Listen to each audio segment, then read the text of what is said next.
भीम, जय वाल्मीकि, जय गुरु रविदास। बुजुर्गों, साथियों,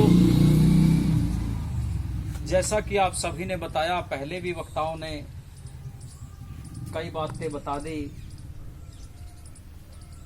कि यूपी के हाथरस जिले में जो हमारी बहन मनीषा के साथ जो कांड हुआ है, जो सामूहिक बलात्कार हुआ है, वो बड़ा निंदनीय विषय है।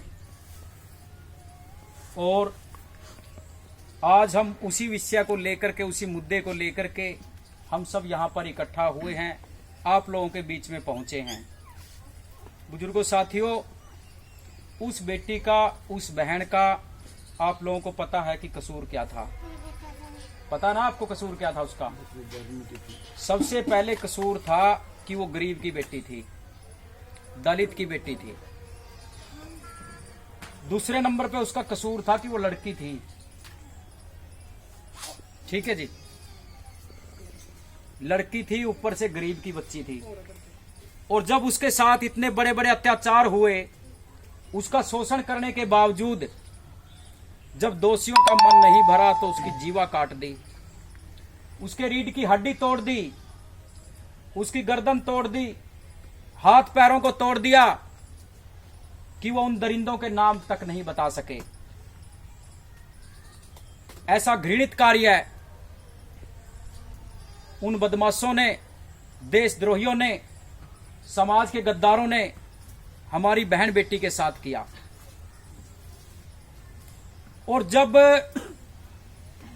प्रशासन को, योगी मोदी, क्योंकि मेन तो यही हो रहा है ना आजकल, उनको जब पता चला कि ये गरीब की बेटी के साथ इतनी बड़ी अनहोनी घटना हुई है, और प्रशासन के जो भ्रष्ट आदमी, पुलिस के जो भ्रष्ट, कानून के जो रक्षक हमारे लिए जो भक्षक बन चुके हैं, उन लोगों ने देखा तो उन्होंने पता कितना शर्मसार काम किया कि बेटी के साथ कोई शोषण नहीं हुआ। अगर शोषण हुआ ही है तो इन्हीं के बच्चों ने किया है, दलितों के बच्चों ने किया है। उसकी डेड बॉडी को माता पिता, परिवार, समाज तक नहीं पहुंचने देती पुलिस। उसको एक लावारिस की तरह अंधेरे में जाकर के फूंक देते हैं। वैसे मोदी योगी बनते हैं ना, हिंदू बनते हैं, ये सबसे बड़े हिंदू बनते हैं। और हिंदू धर्म में क्या प्रथा है आपको पता है ना? वो कहते हैं दिन छिपने के बाद तो कोई अंतिम संस्कार करता है क्या किसी का? और वो करोड़ों लोगों की बहन थी, करोड़ों लोगों की बेटी थी। उसको रात को 2 बजे उसका अंतिम संस्कार किया गया। उनके परिजनों को, उनके घर वालों को प्रेशराइज किया गया। उनको 5-4-10 लाख रुपए देने की बात कही गई कि आप लोग इस बात को आगे मत बढ़ाओ, इन बहसियों को आप लोग छोड़ दो, माफ कर दो इनको। और जो हमारे भ्रष्ट नेता हैं, समाज के गद्दार हैं, एमपी एमएलए, वो कुत्ते साथ दे रहे हैं सरकार का, प्रशासन का, कि हमारे समाज के साथ, हमारी बेटियों के साथ इसी प्रकार अत्याचार होते रहेंगे। जब वो लोग सामने नहीं आएंगे, क्योंकि सरकार को भी पता है कि इन लोगों के जो नुमाइंदे चुनकर के इन लोगों ने भेजा है आप लोगों के सामने, वो सब के सब गद्दार हैं, चापलूस हैं, चमची मारने वाले हैं उन लोगों की। तो इसी बात को देखते सारे के सारे दलित, पिछड़े, पीड़ित, शोषित, वंचितों ने, दलितों ने 1 अक्टूबर को यानी कल को भारत बंद का आह्वान किया। और उस आह्वान में हम सबको सहभागी होना पड़ेगा और अपने अपने डिस्ट्रिक्ट वाइज मुख्यमंत्री के नाम, प्रधानमंत्री के नाम और महामहिम राष्ट्रपति के नाम सारे के सारे साथी ज्ञापन सौंपने का काम करेंगे। और उस ज्ञापन में क्या होगा कि जो मनीषा के हत्यारे हैं उन सबको सजाए मौत मिले, फांसी मिले, मृत्यु दंड मिले। ये हम सब की डिमांड है। और अगर सरकार ने, कानून ने उन भ्रष्टाचारियों को, गद्दारों को छिपाने का काम किया तो हम लोग चुप नहीं बैठेंगे। पूरे भारत को, भारत की सरकार को ये दिखा देंगे कि हमारे साथ गलत करने वालों का क्या अंजाम होता है।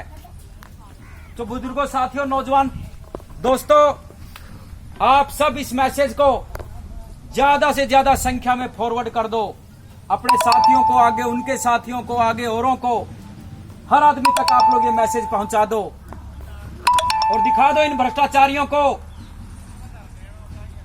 2 अप्रैल 2018 की याद दिला दो इन देशद्रोहियों को, संविधान द्रोहियों को, कि अगर हम अपने पर आते हैं तो क्या कर सकते हैं।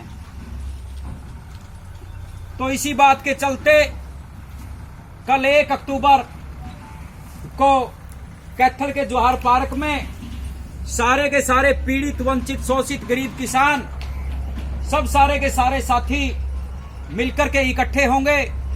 और वहां इकट्ठे होने के बावजूद जौहर पार्क में सुबह 9 बजे वहां से फिर चलेंगे सेक्रेटरीएट तक, पैदल चलेंगे, धरना प्रदर्शन करते हुए, शांति का प्रदर्शन करते हुए, बाबा साहब के मूल मंत्रों को फॉलो करते हुए हम जाएंगे और जाकर के डीसी महोदय को ज्ञापन देंगे। और उस ज्ञापन में एक ही मुख्य रूप से डिमांड होगी, एक ही बात रखी जाएगी कि मनीषा के हत्यारों को फांसी दो। तो बुजुर्गों, साथियों, हम सब इतने सक्षम नहीं हैं कि हम अपनी अपनी लड़ाई अकेले अकेले लड़ सकें, क्योंकि कानून हमारे साथ नहीं है, मीडिया हमारे साथ नहीं है, देश की सरकार हम लोगों के विरुद्ध है। देश की सरकार चाहती है कि हम लोग अपनी आवाज ना उठाएं। नहीं, आज तक कोई भी ऐसा वायका नहीं हुआ कि जिसमें इतना बड़ा कांड होने के बावजूद भी किसी को अपनी बेटी की लाश तक देने का काम ना हुआ हो, या उसकी अंतिम बार में उसकी लाश के अंतिम दर्शन ना हुए हो। ये इतिहास में, भारत के इतिहास में पहली बार ही हुआ है। और वो क्यों हुआ है आप सबको पता है कि वो बेटी आपकी है, बहन आपकी है, बच्ची आपकी है, इसलिए हुआ है। लेकिन बुजुर्गों, साथियों, आप लोगों के पास एक ही ताकत है, एक ही ताकत, कि आप लोग एकजुट होकर के संघर्ष कीजिए, क्योंकि संघर्ष से बड़ा कोई रास्ता नहीं है। बाबा साहब ने कहा था, शिक्षित बनो, संगठित रहो और संघर्ष करो। शिक्षा का मतलब, शिक्षा का आशय बाबा साहब ने कहा था कि अपने हक और अधिकारों के प्रति आप लोग जागरूक हों।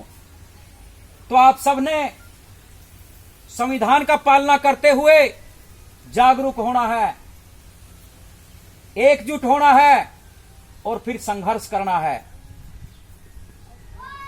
तो मुझे पूरी आशा और विश्वास है कि आप सब साथी कल सुबह 9 बजे कैथल में इतने साथी यहां से पहुंचेंगे